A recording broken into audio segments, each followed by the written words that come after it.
कई साल पुरानी बात है कि तुलसीपुर गांव में एक बादशाह हुकूमत करता था। बादशाह का नाम बलराज सिंह था। वो बहुत ही रहमदिल और रियाया के साथ बहुत अच्छा सलूक करता था, इसीलिए सब लोग उससे खुश थे। बादशाह की एक बेटी भी थी जिसका नाम सनोबर था। सनोबर बहुत ही खूबसूरत, सुशील, जवान थी। सनोबर को बहुत शौक था कि वो नई नई जगहों पर जाए, बागात में घूमे फिरे, इसलिए वो हर वक्त कहीं ना कहीं जाती रहती थी। इसी गांव में एक गरीब किसान भी अपने खानदान के साथ रहता था। उसका खानदान थोड़ा बड़ा था, उनका गुजारा करना बहुत मुश्किल था। किसान का एक जवान बेटा था जिसका नाम राजू था। राजू भी अपनी आमदन से ज्यादा खुश नहीं था, क्योंकि इस आमदन में उन सबका गुजारा इतने अच्छे से नहीं हो पा रहा। राजू की ख्वाहिश थी कि वो लोग भी खुशहाल जिंदगी गुजारें। गर्ज हर कोई गांव में अपनी अपनी जिंदगी गुजार रहा था। सब लोग अपनी अपनी जगह पुरसुकून थे कि अचानक एक दिन एक अनहोनी खबर सुनाई दी।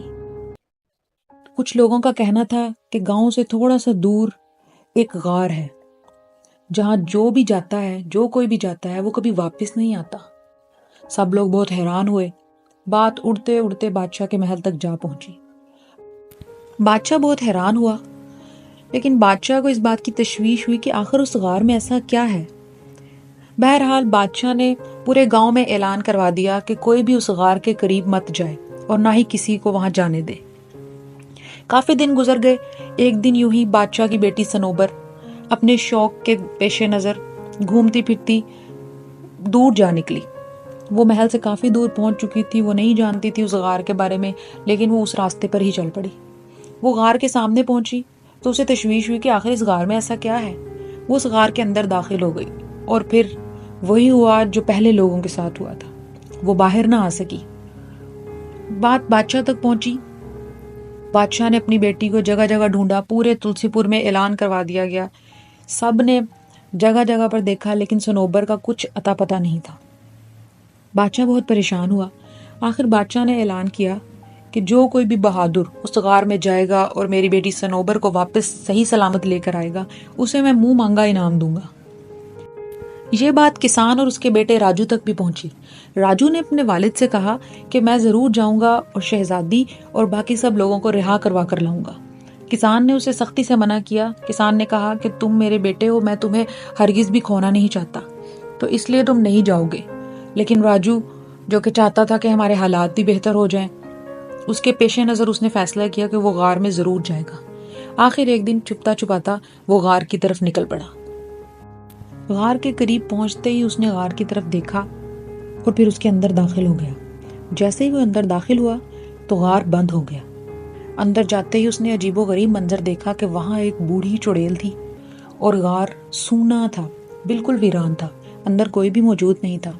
चुड़ैल उसकी तरफ देखकर हंसने लगी और बोली कि तुम भी बाकी लोगों की तरह मेरे चुंगल में फंस चुके हो, मैं तुम्हें वापस नहीं जाने दूंगी। राजू ने कहा कि आखिर तुम चाहती क्या हो? तुमने क्यों इन सब लोगों को भी कैद किया है और मुझे भी वापस नहीं जाने देना चाहती?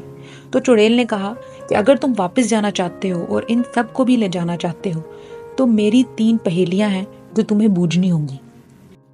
अगर तो तुम सही तरह उनका जवाब दे पाए तो मैं तुम्हें और इन सब लोगों को यहाँ से जाने दूँ, नहीं तो तुम भी बाकी लोगों की तरह यहीं पे हमेशा हमेशा के लिए कैद हो जाओगे। राजू सोच में पड़ गया। आखिर इन पहेलियों का इस गार से क्या ताल्लुक है? फिर राजू ने आखिर कुछ सोच कर जवाब दिया कि ठीक है, तुम पहेलियां पूछो, मैं जवाब दूंगा। बूढ़ी चुड़ैल की पहली पहेली कुछ यूं थी। वो क्या है जिसकी आंखें नहीं फिर भी रोता है, और उसके पर नहीं लेकिन फिर भी उड़ता है? राजू कुछ देर सोच में पड़ गया, लेकिन वो बहुत ही ज़हीन था, इसलिए जल्द ही उसका जवाब दे पाया। राजू ने कहा कि बादल। तो चुड़ैल बोली, हाँ वाकई, ये तो तुमने सही जवाब दिया। अच्छा तो ठीक है, अब मेरी दूसरी पहेली की बारी है। ये कहकर बूढ़ी चुड़ैल बोली कि वो कौन सी चीज़ है जिसकी ज़ुबान नहीं लेकिन हमेशा सच बोलती है? राजू फिर से सोच में पड़ गया, लेकिन जल्द ही वो इस पहेली का भी जवाब ढूंढ पाया। उसने जवाब दिया कि क्या वो आईना है? बूढ़ी चुड़ैल फिर से हंसी और बोली, वाकई तुम तो बहुत ज़हीन हो, बहुत अक्लमंद हो, तुमने तो मेरी दूसरी पहेली भी बूझ डाली। तो ठीक है, अब मेरी तीसरी पहेली भी तुम्हें बूझनी होगी अगर तुम यहाँ से वापस जाना चाहते हो तो। बूढ़ी चुड़ैल की तीसरी पहेली कुछ यूं थी। वो कौन सी चीज़ है जो सुबह को सब्ज, दोपहर को काली और रात को सफ़ेद हो जाती है। इस बार राजू बहुत ही तशवीश में पड़ गया, क्योंकि उसको भी इस पहेली का जवाब नहीं आ रहा था। काफ़ी देर सोचने के बाद आखिर वो उसके जवाब तक पहुंच ही गया। राजू ने कहा कि क्या वो बिल्ली की आंखें हैं? इससे पहले कि चुड़ैल कोई दूसरा अमल करती, फ़ौरन ही उसके जादू का असर टूट गया और वहाँ से गार, चुड़ैल सब कुछ गायब हो गया। यानी राजू के तीसरी पहेली बूझते ही वहाँ से सब कुछ गायब हो गया, जादू का असर टूट गया, सब लोग रिहा हो गए और गार नाम की कोई चीज़ ही न रही। सब लोग राजू को देखकर बहुत खुश हुए और सब लोग अपनी आज़ादी पर बहुत खुश हुए। उन सब कैदियों में सनोबर भी थी, वो भी रिहा होकर बहुत खुश हुई। सब लोग बादशाह के महल पहुँचे।